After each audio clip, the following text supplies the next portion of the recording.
It's another Thursday night edition of Picks with David. Thursday night football, the start of week 15 in the NFL. And the playoff push has begun as we go into Seattle for the 49ers and the Seahawks. The 9-4 San Francisco 49ers and the 7-6 Seattle Seahawks.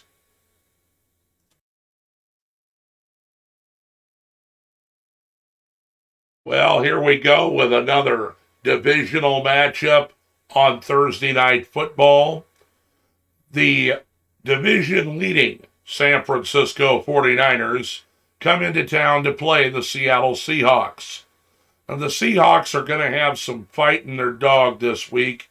They got embarrassed last week against the Carolina Panthers at home. But I think some of that had to do with the fact that they were hurt. They were missing their top running back, offensive line issues. Defense kind of let them down against Carolina. And I think that will change now that they're getting some of their players back. For the 49ers, they just continue to go through their schedule. They have not had any problems since they faced the Kansas City Chiefs earlier this season. They've been racking up the wins one right after another. Now, the 49ers, of course, have Brock Purdy now at quarterback, and he is executing the offense nearly mistake-free. And that's what they need. The majority of their game is based on the running game, using their wide receivers, Deebo Samuel, who will not play in this game, their running backs, Christian McCaffrey and others. Now, that's the big point. Deebo Samuel's going to be out, but I don't think they're going to be hurt all that much. Christian McCaffrey can take over that spot. He is, after all, a slash positional player, running back slash wide receiver, whereas Deebo was receiver slash running back. So I think he'll do a lot of those positional plays, and the backup running back in this case, he'll get a majority of the carries running the football. But they're going to use a lot of formations. They're going to use a lot of running game. They're going to protect their young quarterback, but he can make plays, and there are players on this team to get the ball to. But overall, I like the 49ers in this game. I expect Geno Smith to bounce back from a rough outing last week, but when you're playing against the 49er defense, they're going to get pressure up the middle. They're going to have some pressure coming from the edges with Nick Bosa. And so I think that with the defense the 49ers have, while Seattle has a decent defense, most of the time, the 49ers should overpower the Seahawks on Thursday night football. There's your pick. Now, as promised in last week's video, a little fantasy football spotlight. You know, I play fantasy football, and I'm sure many of you do out there, and I'm sure, just like myself, the playoffs are about to begin. Some of you have had a first-round bye.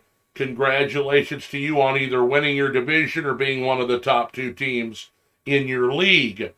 Just a little advice on fantasy football here, and that's basically if you've got a really good player and they're coming off of an injury, and this is going to be their first week back, if you have another player to play in their place that's of it close to equal value, I would play that person instead of the person coming off the injury list. You don't know whether or not these players that are coming back have rushed back because of, monetary reasons, or they're scared they're going to lose their position. A couple of the players that I'm thinking about this week that are coming back, that are re-entering the lineup, are Kenneth Walker III for the Seattle Seahawks. He's coming off of an injury. I wouldn't necessarily start him if you're not for certain, and we're not, that he's completely healthy. He could go through one drive, re-aggravate the injury, and then you miss out on a bunch of points when you could have started another player. Mecole Hardman, another player, Kansas City Chiefs wide receiver. He's coming off the injury list. Also, if you have another player, and there are several, players out there of equal, or perhaps even better value, I surely wouldn't start a player that, is coming off the injury list in the playoffs if you can afford it. Now, next week, if they made it through the first week and you're still alive in your playoffs, by all means, throw them in the game. But at this point, I wouldn't start anybody coming off of the injury list. As for the rest of your team, absolutely you want to start the best players possible, but you got to look at your matchups as far as who they're playing this late in the season. In several of my leagues, the season doesn't end for the fantasy footballers until the final week of the season.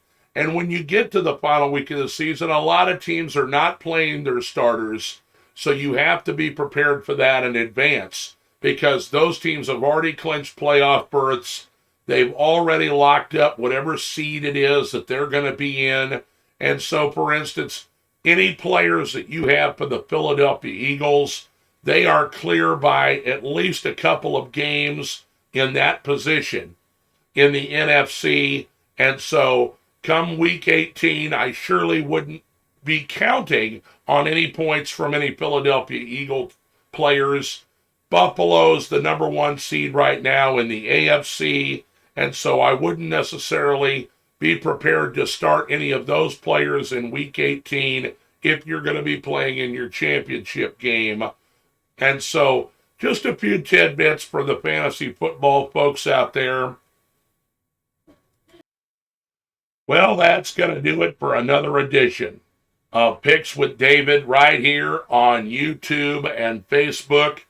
Thanks for joining me for this edition, and we'll see you on Sunday, where we're going to see you early this week. There are games on Saturday. I'll probably pick at least one of those games, so we'll see you Saturday for the Saturday, Sunday, Monday matchups. I'll pick at least 5, maybe 6 teams to win this weekend. Thanks again, and we'll see you then.